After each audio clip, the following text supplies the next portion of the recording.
행복한 아침입니다. 부르신 곳에서 예배드리시고 어떤 상황에 처한다 할지라도 예배하겠다는 귀한 가사가 오늘 저에게 큰 은혜를 또 맛보게 한 것 같습니다. 귀한 찬양에 감사합니다. 사람이 살다 보면 힘든 것들이 여러 가지가 있을 텐데 꾸준한 게 참 힘든 것 같아요. 한 자리를 계속 지키고 한결같이 사는 게 참 어려운 것 같습니다. 매주 성전에 예배드려 오시고 또 준비된 찬양으로 하나님께 영광을 돌리시는데요. 그 꾸준함이 곧 우리의 믿음이 될 것이고 우리의 간증이 될 거라 믿습니다. 지루하고 좀 힘드셔도 또 시련이 닥치고 어떤 날은 찬양하고 싶지 않고 예배드리고 싶지 않으실 때라도 그 거룩한 하나님의 부르심에 순종으로 믿음으로 반응할 수 있는 우리가 되기를 간절히 바랍니다. 창세기 오늘 18장 말씀 제가 먼저 봉독하겠습니다. 23절 가까이 나와 가로되 주께서 의인을 악인과 함께 멸하시려나이까 주께서 이같이 하사 의인을 악인과 함께 죽이심은 불가하오며 의인과 악인을 균등히 하심도 불가하니이다. 세상을 심판하시는 이가 공의를 행하실 것이 아니니까.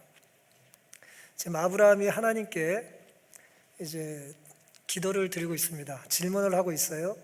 소돔을 심판하시겠다는 하나님께 아브라함이 두 가지 질문을 합니다. 첫 번째, 하나님께서 의인과 악인을 함께 멸하실 겁니까? 라는 질문이 첫 번째고요. 또 하나는 만약에 하나님이 그렇게 하신다면 하나님이 공의롭다고 할 수 있겠습니까? 라고 하는 질문이 두 번째 질문이 되겠습니다. 엄청난 질문이죠? 하나님의 공의를 찾고 있어요. 지금 아브라함이 지금 생각이 제대로 생각하고 있어요? 제대로 생각을 못하고 있어요? 공의를 주장하면 유리해요? 불리해요? 유리할 것 같아요? 불리할 것 같아요? 불리할 것 같아요. 소돔성을 심판하신다는 하나님의 말씀을 듣고 의인과 악인이 같이 심판받으면 됩니까? 라는 질문을 했고요. 혹 그렇게 심판하신다면 그건 공의롭지 않지 않겠습니까? 하나님이 공의로우신 분 아닙니까? 라고 질문을 했어요. 이 정신이 있는 질문이 없는 질문이에요. 정신이 있나요? 믿음이 좋다고 정신이 항상 올바르지는 않습니다. 굉장히 사실은 불리한 질문이에요. 어리석은 질문이죠. 그럼에도 불구하고 아브라함은 어떻게 이런 좀 황당하고 또 건방진 질문을 하나님께 할 수 있었을까라는 생각을 해보게 되는 것입니다. 아브라함과 하나님의 관계가 얼마나 가까웠을까요? 가까운 사람들은 말을 좀 편하게 하죠. 그렇죠? 저한테 편하게 하시면 좋겠습니다. 편하게 말을 해요. 어려울수록 예의를 갖추잖아요. 너 어떻게 그런 말을 이렇게 할 수 있어? 들춰보면 뭐예요? 엄청 친해. 둘이 아주 가까워요. 아브라함은 하나님과 매우 밀접한 관계였습니다. 하나님과의 관계에서 비밀이 없었어요. 창세기 18장 16절입니다. 그 사람들이 거기서 일어나서 소돔으로 향하고 천사들은요 아브라함은 그들을 전송하러 함께 나가니라. 여호와께서 가라사대 나의 하려는 것을 아브라함에게 숨기겠느냐 그랬습니다. 어떤 일이 이제 벌어질 것이고 어떤 계획이 있으실 때 그 이야기를 누구한테 먼저 해줄까요? 누구한테 먼저 할까요? 어떤 계획이 있어요. 누구한테 먼저 해요? 가까운 사람에게 먼저 해요? 먼 사람에게 먼저 해요? 가까운 사람, 믿을 수 있는 사람에게 먼저 얘기해요? 믿을 수 없는 사람에게 얘기해요? 아주 먼 믿지 못할 사람을 일부러 찾아가지고 얘기를 하진 않잖아요. 그럼 무슨 효과가 있겠어요? 전달이 안 될 텐데. 믿을 만한 사람에게 이제 소식을 전하는 것입니다. 하나님께서는 소돔의 죄악의 정도를 잘 아셨으나 당신께서 처리하시는 일의 공의가 이해될 수 있도록 사람의 방법대로 당신 자신을 나타내셨다. 그냥 심판하셔도 괜찮지만 사람들이 납득할 수 있도록 이제 사람의 모양을 가지고 오셨다는 거예요. 그리고 말씀해 주셨다는 겁니다. 범법자들에게 심판을 내리기 전에 그분께서는 친히 가셔서 그들의 행위를 심사하고자 하셨으며, 하나님을 위한 심사는 아닌 거죠. 다 아시는데 뭘 또 심사를 하겠어요. 어쨌든 그것이 정당하고 정의롭다라고 하는 걸 한 번 더 보여주셔야 됐기 때문에 그런 것입니다. 만일 그들이 아직도 하나님의 자비의 한계를 넘지 않았으면 그분께서는 그들에게 뭐 할 기회를 허락하고 싶으셨어요? 회개할 기회를 그들에게 한 번 더 주기를 원하셨던 겁니다. 요나를 통해서 니느웨를 구원하길 원하셨던 것처럼 한 번 더 기회를 주기를 원하셨던 거예요. 그러면 그 얘기를 전달하는 사람이 믿을만해야 돼요? 믿을만하지 못해야 돼요? 믿을만한 사람이어야 되죠. 저 사람 말이라면 우리가 좀 따라보자라고 할 만한 그런 사람이 되어야 하는 것입니다. 거짓말장애의 가장 큰 벌은 진짜 말을 해도 진짜로 들어주지 않는 겁니다. 거짓말장애 말은 믿어주질 않아요. 이거 진짜라니까 하면 진짜 거짓말인 줄 알아요. 얼마나 큰 벌입니까? 그래서 오늘 우리가 신실하게 거짓말하지 않고 살아야 될 이유는, 혹은 거짓말했다면 바로 사과해야 될 이유는 여기에 있어요. 거짓말은 결코 우리를 지켜줄 수가 없기 때문입니다. 아브라함은 그런 면에서 하나님과 친밀한 관계를 맺었던 사람입니다. 나의 하려는 것을 아브라함에게 숨기겠냐라고 하는 평가는 참 좋은 평가죠. 학점으로 얘기하면 A+예요. 참 좋은 거예요. 내가 하라는 걸 아브라함에게 숨기겠어? 역대하 20장 7절에는 그 땅으로 주의 벗 아브라함의 자손에게 영영이 주지 아니하셨나이까. 아브라함을 뭐라고 표현해요? 벗이라고 표현합니다. 절친,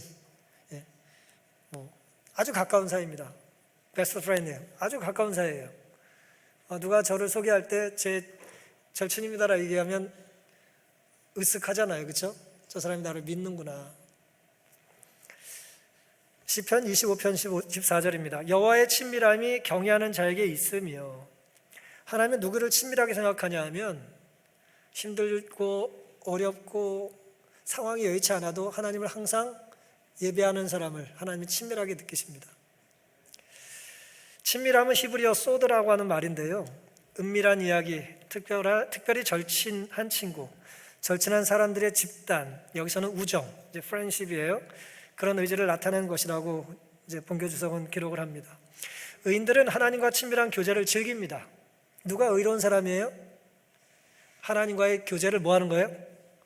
즐기는 사람. 누가 의인이에요? 하나님과 함께 교제하고 하나님을 찬양하고 하나님께 예배드리는 걸 뭐 하는 사람이요? 기다리는 사람. 즐기는 사람이. 함께 있는 게 즐겨야 관계가 좋은 거잖아요. 기다려지고. 하나님은 그들에게 그의 비밀을 말씀해 주신다. 아브라함은 하나님과의 친구였다. 절친은 남들이 모르는 비밀을 알아야 되나요? 남이 모르는 비밀을 아는 만큼 가까운 거예요. 근데 비밀을 알게 됐어요. 근데 남들이 다 알게 됐어. 그러면 즉시 절친의 관계는 뭐합니까? 절친은커녕 원수가 됩니다. 비밀을 지켜줄 수 있는 관계가 좋은 관계예요. 비밀이 없다는 얘기는 다 떠들고 다닌다는 얘기가 아니라 소중한 것을 지켜줄 수 있는 믿을 만한 사람이어야 되는 거죠. 당연히 믿을 수 있는 아브라함에게 하나님은 그 친밀함을 느끼신 겁니다. 하나님께서 아브라함에게 들려주시려는 비밀은 두 가지였어요. 하나는 너에게 상속자를 주시겠다는 거예요. 오래된 약속이죠. 근데 진짜 주겠다는 거예요. 끝까지 믿어야 돼. 첫 번째, 아들을 주겠다는 거고요. 두 번째는 소돔은 망할 거다라는 겁니다. 하나는 출발이고 하나는 끝이에요. 하나는 생명의 시작이고 하나는 생명의 소멸입니다. 불임이었던 부부에게 생명을 주겠다는 약속과 함께 이 화려한 도시가 곧 망할 것에 대한 이야기를 그에게 들려주신 것입니다. 창세기 18장 18절입니다. 아브라함은 강대한 나라가 되고 천하 만민은 그로 인하여 복을 받게 될 것이 아니냐. 내가 그로 그 자식과 건석에게 명하여 아브라함의 도를 지켜 의와 공도를 행하게 하려고 그를 택하였나니 이는 나 여호와가 아브라함에게 대하여 말한 일을 뭐 하신다고요? 하나님이 말씀하시면 성취하십니다. 하나님은 빈말하지 않으세요. 헛말하지 않으십니다.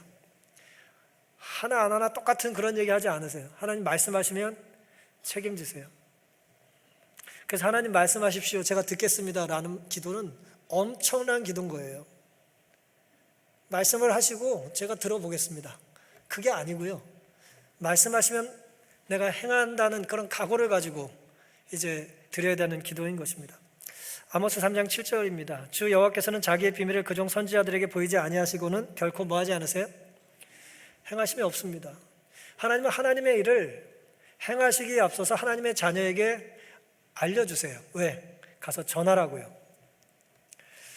하나님은 순종하는 자녀를 찾으시고 순종하는 자녀에게 친밀함을 느끼십니다. 여러분, 자녀들 키우실 때 말 잘 들으면 그 자녀가 가깝게 느껴지잖아요. 말 잘 들으면 굉장히 부담스럽습니까? 얘 왜 이렇게 말을 잘 들어? 그렇지 않잖아요. 그렇죠?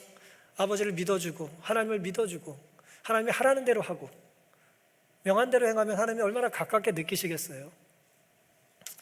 하나님께서 하시려는 일을 아무개에게, 아브라함처럼 혹은 이 교회에 숨기겠냐라고 하는 아름다운 칭찬이 있기를 간절히 바랍니다. 다른 건 다 괜찮은데 하나님 앞에서 우리가 돈과 시간과 그거는 안 됩니다 라고 하는 그 하나님과의 관계를 단절하는, 우리가 어떻게 너무나 소중하게 여기는, 하나님도 범접할 수 없고 다가갈 수 없는 그런 어떤 것이 없게 되기를 간절히 바랍니다. 성경은 그것을 우상이라고 말합니다. 그것은 우리를 결코 지켜줄 수 없기 때문에 그런 것입니다. 하나님께 비밀이 없을 때 우리가 하나님도 우리에게 숨기지 않으신다는 것을 믿고 살게 되시기를 간절히 바랍니다. 아브라함과의 관계 속에서 우리는 또 친밀한 하나님과의 관계 속에서 아브라함은 굉장히 강력한 중보 기도를 드린다는 걸 알 수 있어요. 아브라함의 기도는 정말 간절했습니다. 멸망하는 영혼을 위해서 오늘 우리는 얼마나 간절히 기도를 드리는지를 고민해 볼 필요가 있겠습니다. 하나님과의 관계의 친밀도에 비례해서 우리의 기도는 간절해질 거예요. 창세기 18장 23절입니다. 가까이 나아 가로되 주께서 의인을 악인과 함께 멸하시려나이까. 성중에 의인 몇십이요?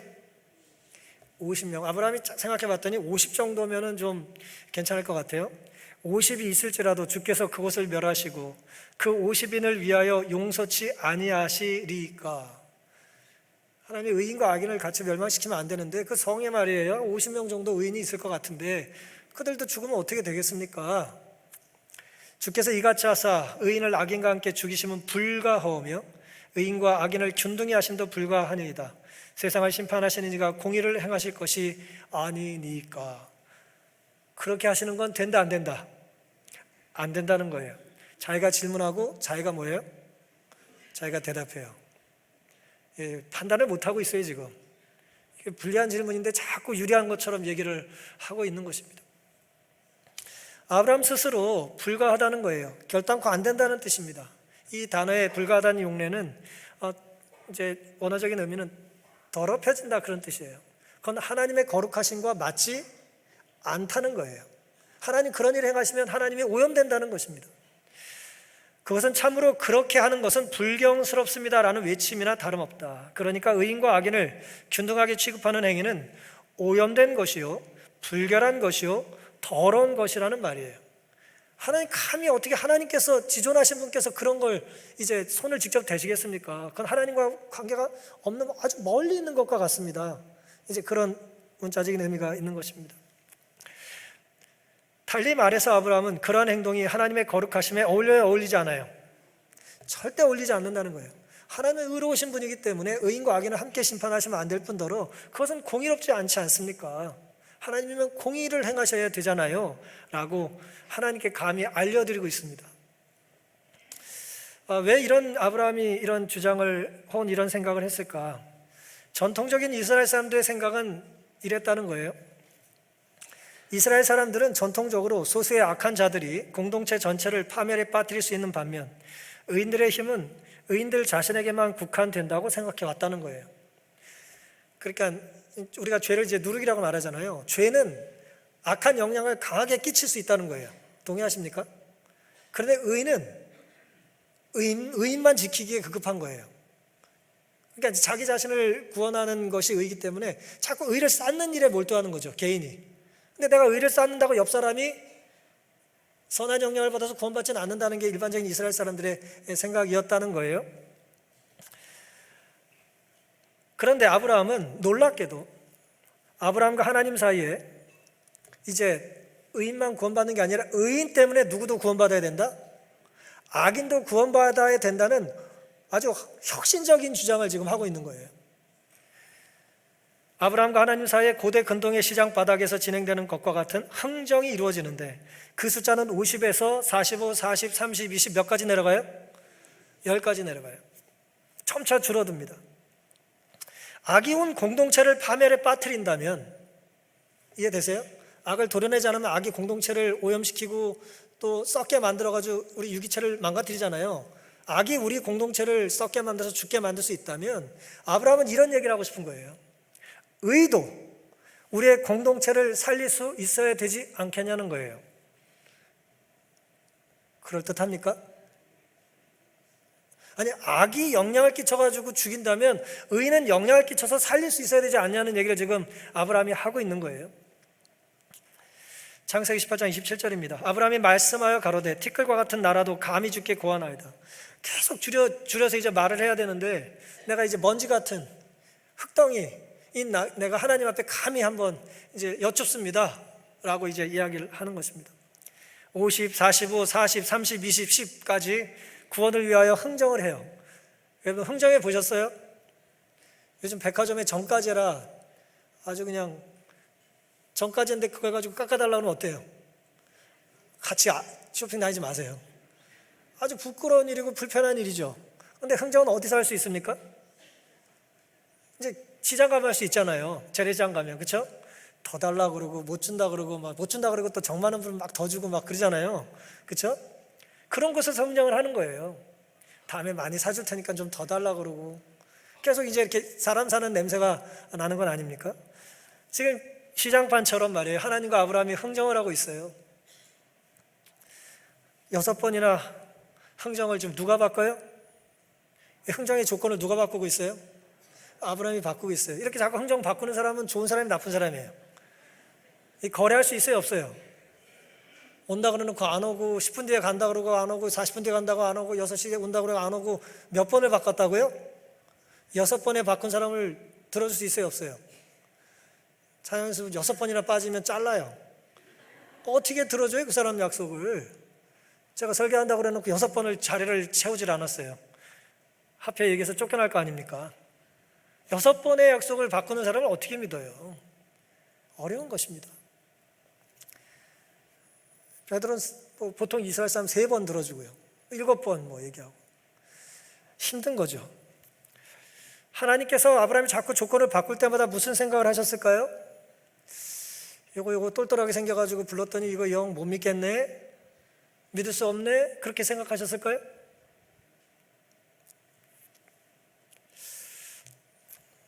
내가 아브라함을 잘 택했구나 그렇게 생각하지 않으셨겠습니까?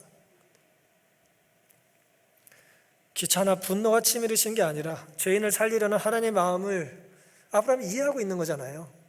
얼마나 흐뭇하셨겠어요. 동생 편을 드는 맞이 얼마나 부모 보기에 행복하고 기쁘겠습니까? 에스겔 18장 23절입니다. 나주 여호와가 말하노라 내가 어찌 악인이 죽는 것을 조금이들 기뻐하랴 그가 돌이켜 그 길에서 떠나서 사는 것을 어찌 기뻐하지 아니하겠느냐. 하나님은 죄인이 죽는 걸 기뻐하시는 그런 이상한 하나님이 아니에요. 이상한 신이 아닙니다. 죄인을 살리려고 직접 돌아가신 분이에요. 주님 십자가에 달리신 놀라운 분입니다. 그런 하나님이 어떻게 악인이 죽는 것을 기뻐하시겠어요? 하나님은 커트라인을 좋아하지 않아요.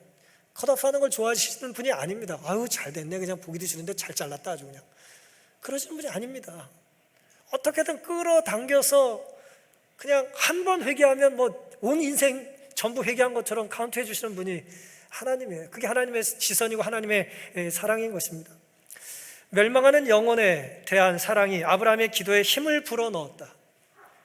하나님 이 사람들 살려주셔야 된다는 말, 그 기도 안에는 뭐가 있어요? 소돔성에 대한 뭐가 있어요? 사랑이 있어요. 사랑이. 우리는 죄를 미워하는 마음을 품어야 하나 죄인에 대해서는 동정과 사랑의 마음을 품어야 한다. 우리 주위에는 소돔에 임했던 것과 같은 무섭고도 절망적인 파멸로 달려가는 영혼들이 많아요, 적어요? 많아요. 그 많은 무리 안에 내가 있었어요, 없었어요? 있었고 때로 내가 여전히 그곳에 있다고 하는 절망에 빠질 때가 얼마나 많습니까? 날마다 누군가의 은혜의 시기는 끝나고 있다. 참 두려운 말이에요. 지난주에도 제가 아는 몇 분이 돌아가셨어요. 날마다 우리의 은혜 시기는 닫혀지고 있는 거예요. 문이 닫혀지고 있습니다. 시간마다 누군가는 자비가 미치지 못하는 곳으로 넘어가고 있다. 우린 그에게 마지막 얘기를 한다면 그에게 소망을 전해야겠어요?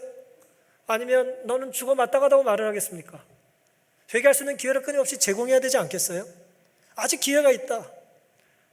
아직도 주님은 널 사랑한다는 이야기를 우리가 전해야 되지 않겠습니까? 이 무서운 운명에서 피하도록 하는 경고와 간청의 음성은 어디에 있는가? 그를 죽음에서 건져내려고 뻗친 손은 어디에 있는가? 겸비와 끈기 있는 믿음을 가지고 죄인을 위해 하나님께 간구하는 사람들은 어디에 있는가?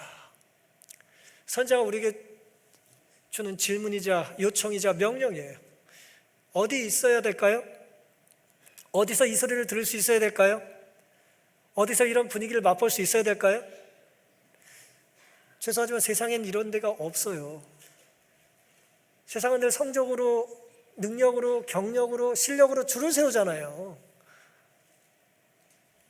돈으로, 줄로 잘라내잖아요. 하늘이 그런 곳입니까? 전 하늘이 그런 곳이라면 저는 경쟁력도 없고 경쟁하는 걸 워낙 어렸을 때 좋아하지 않는 사람이라 저는 그런 하늘은 가고 싶지가 않습니다.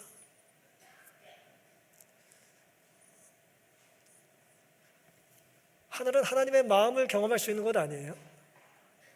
하나님이 어떤 분인지를 우리가 경험할 수 있는 것이 하늘이 아닙니까? 근데 하늘에 갔더니 다 잘난 사람만 와 있고, 예? 세상에서 잘난 사람 많아가지고 힘들어 죽겠는데 거기 갔더니 영원히 같이 살래. 어떻게 살겠어요? 하나님이 어떤 분인지 우리가 알려줘야 될 사명이 있지 않습니까? 보여줘야 되지 않나요? 선지자가 우리에게 묻는 거예요. 날마다 누군가의 은혜의 시기는 끝나고 있고 시간마다 누군가는 자비가 미치지 못하는 곳으로 넘어가고 있어요.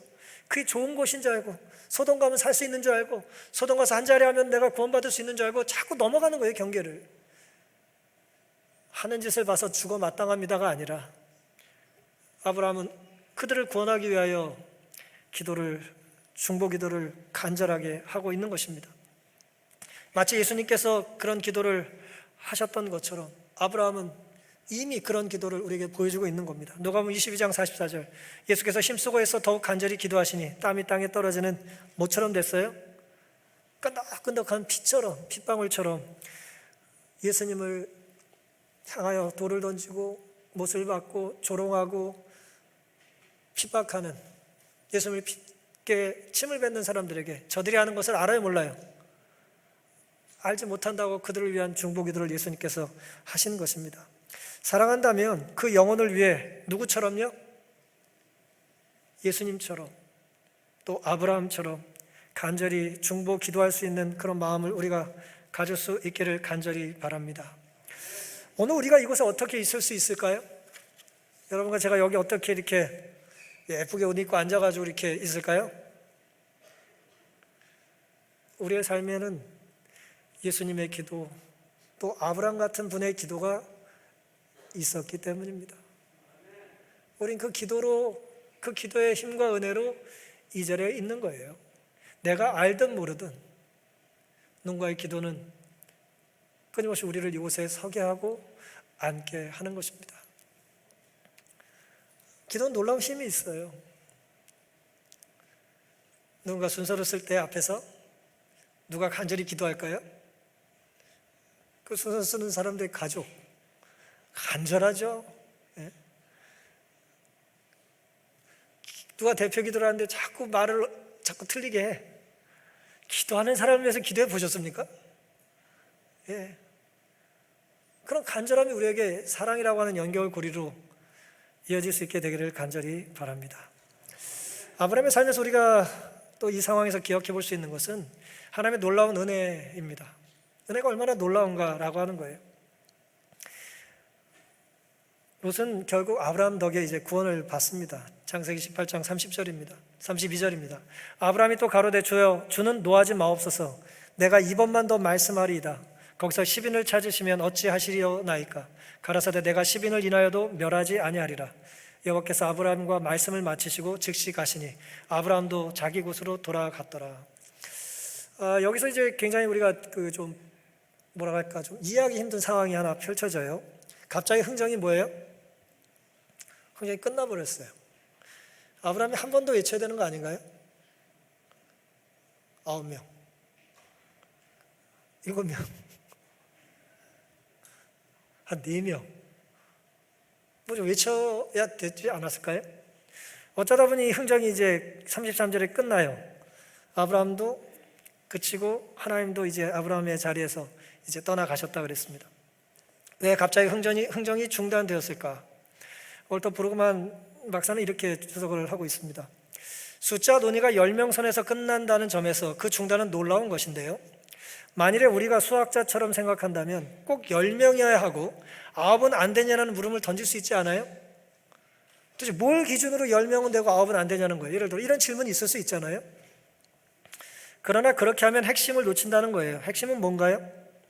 하나님과의 대화가 중단된 것은 의로운 자들의 힘이 악을 이길 수 있느냐 없느냐라고 하는 본질적인 질문이라는 거예요. 의로운 사람 때문에 악인이 구원받을 수 있냐 없냐라고 하는 질문을 이제 처음에 던졌었으니까요.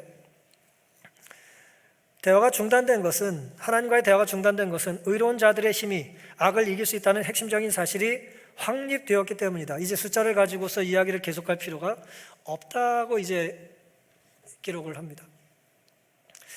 숫자가 마지막 열로 끝난 이유는 뭐 유대인들 문헌이고 뭐 이것저것 제가 주중에 찾아보니까 당시 한 사회를 구성하는 최소 단위가 10명이었다는 거예요.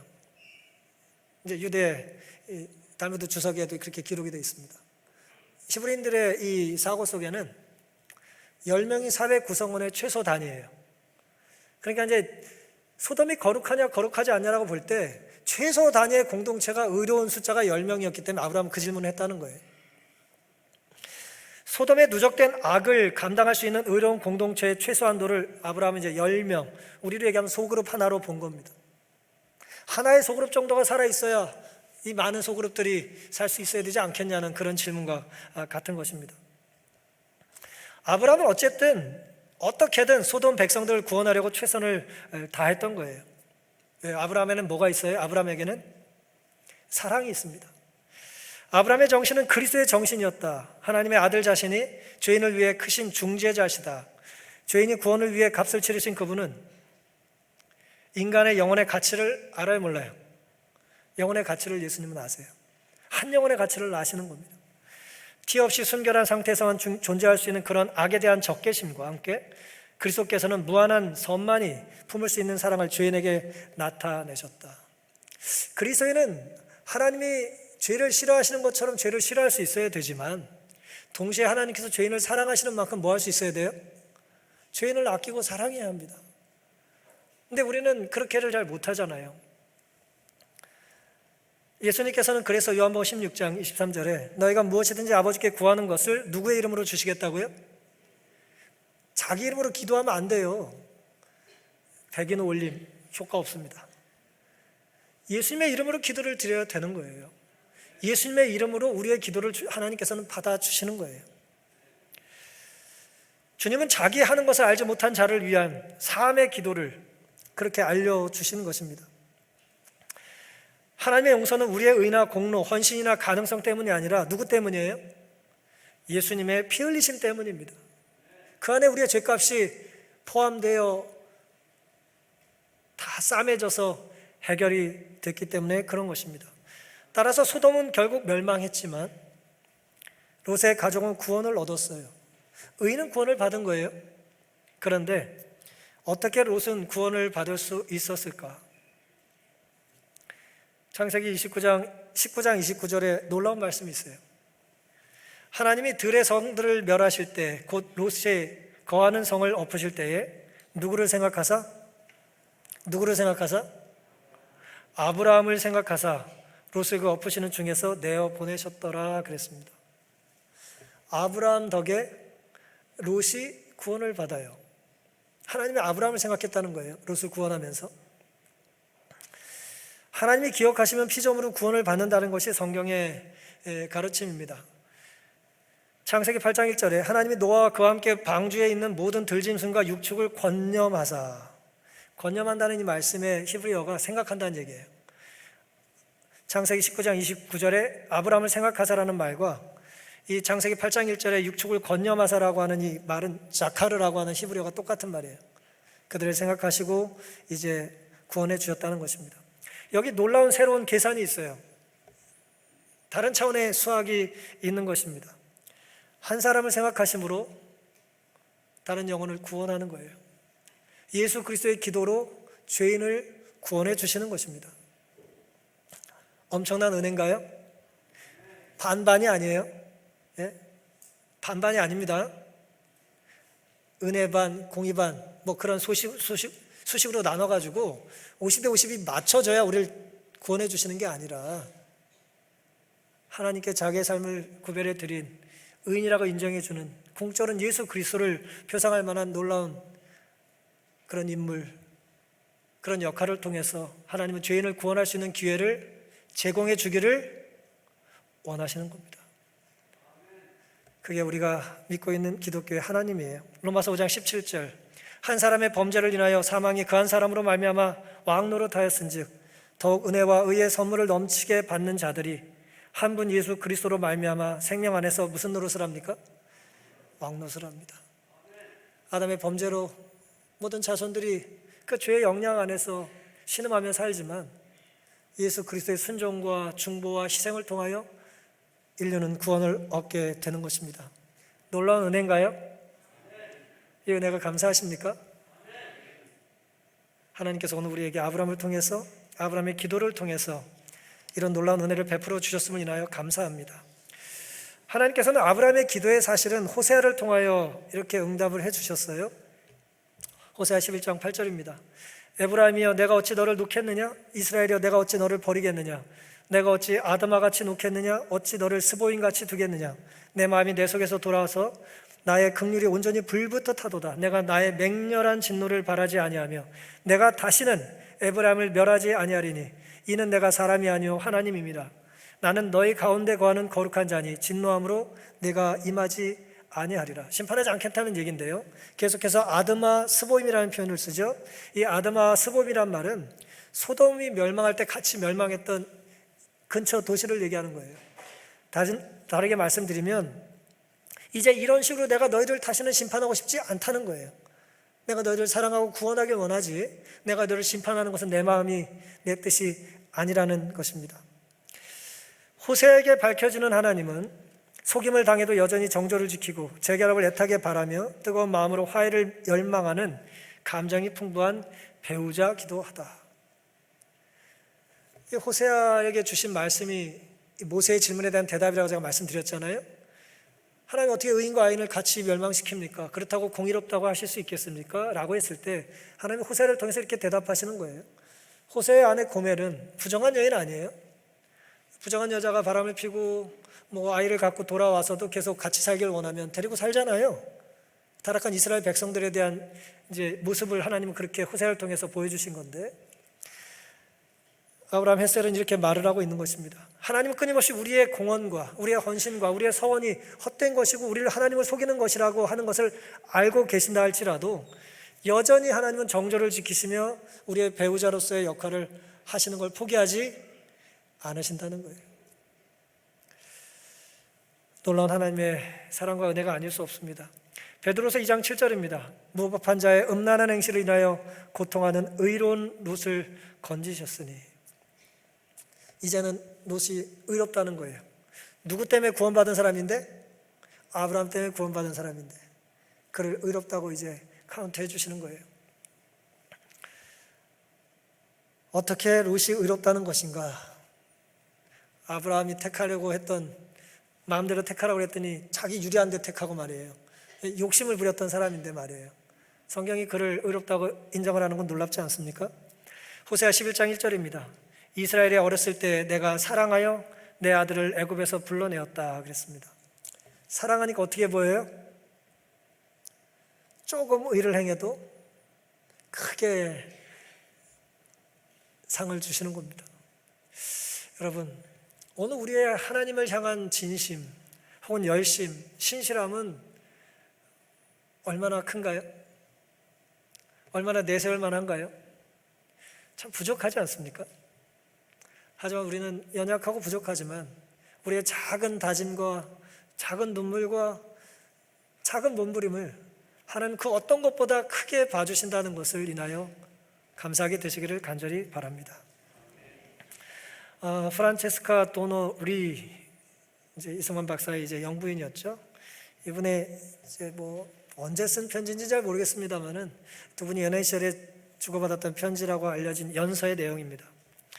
이 세상에서 당신을 사랑하는 사람이 100사람이 있다면 그 중에 한 사람은 나입니다. 이 세상에서 당신을 사랑하는 사람이 10사람이 있다면 그 중에 한 사람은 나입니다. 이 세상에서 당신을 사랑하는 사람이 한 사람밖에 없다면 그 한 사람은 바로 나입니다. 이 세상에서 당신을 사랑하는 사람이 한 사람도 없다면 그건 내가 이 세상에 없기 때문입니다. 참 아름다운 글이죠. 뭐 이걸 시로 썼는지 뭐 산문으로 썼는지 제가 잘 모르겠습니다만은 오늘 연서라고 하는 말로 이제 이렇게 우리에게 남겨져 있습니다. 우리에게도 이런 분이 계십니까? 근데 놀랍게도 이분은 돌아가시지도 않고 돌아가셨다가 부활하셨어요.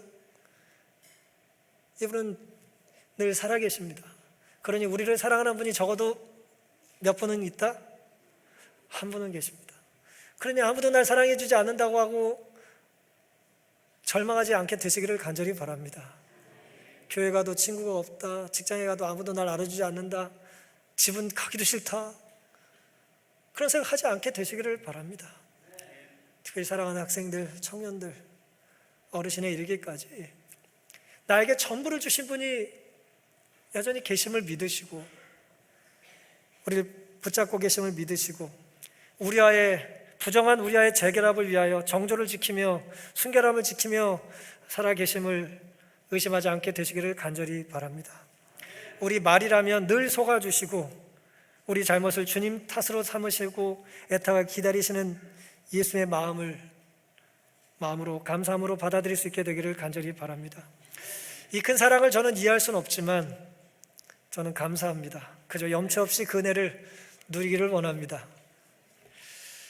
우리가 밝은 은혜의 물줄기가 갇힌 저수지로 사는 게 아니라 은혜는 마음껏 받아놓고 그냥 가둬두는 저수지가 아니라 생명의 강줄기가 되어야 하지 않겠습니까?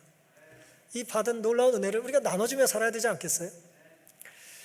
제가 좋아하는 라이너 마리아 릴케의 가을날이라고 하는 시에 이런 표현이 있습니다. 주여 가을이 왔습니다. 때가 됐습니다. 여름은 참으로 위대했습니다. 요즘 말로 얘기하면 여름은 참으로 더웠습니다. 해시계 위에 당신의 그림자를 얹으시고 들판에는 바람을 풀어놓아 주소서. 마지막 과실들을 연글게 하시고, 제가 좋아하는 표현입니다. 이틀만 더 남국의 햇살을 주어